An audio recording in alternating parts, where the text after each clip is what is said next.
Kurafunga neza cyane Rama aho rekipera neza abarongera barutakaza rutwara Blaise esa n'uwenyine yaraririye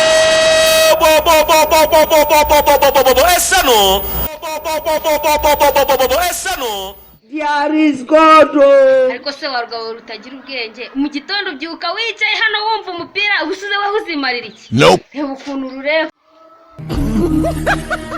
n'urutwe rwuzuyemo ibifunzo gusa ruhara rwumva umupira wajya ngo ruzi no kuwukina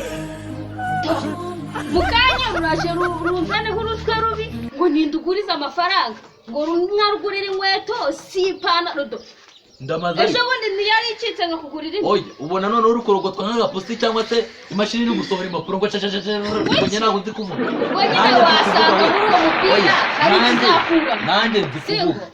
wasanga muri uwo mupira hari ikizakuramo akabikora kabizi kajya imboga kari kanya karaza kambura ngo gashaka kunywa ikigage nawe rari kugorira neza aho ngaho none cyangwa se nyine ubuse narashatse cyane aherekeje abandi mbega umugabo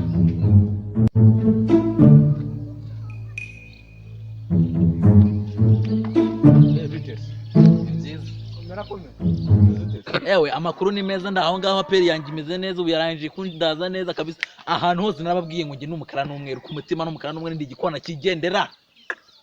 igikombe turacyegukanye ngo mwebwe rero muravuga iki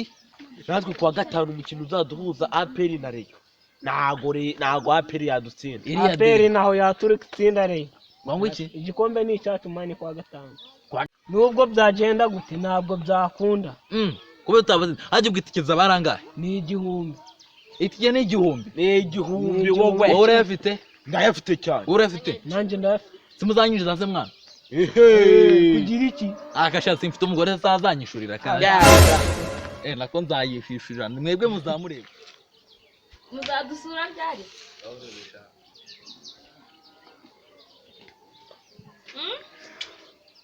ku cyumweru hegaweho sheri wanjye gashirira umutima umugore mwiza kagoreramo ibirenge madamu wanjye madamu ni nyoko hakomba buri ikibasumba cyanjye gasumba n'amajosi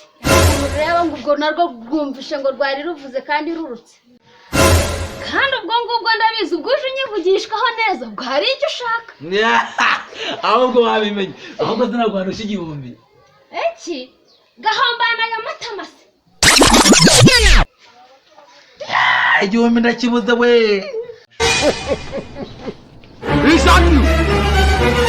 inzu yanjye nuri buyirare umugore aranyirukanye da ariko ntihanda akaradiyo kanyine no mu bataka nawe banyaruka bazi gutsindisha n'umutwe wana yaragiye kwita zinyeganyeza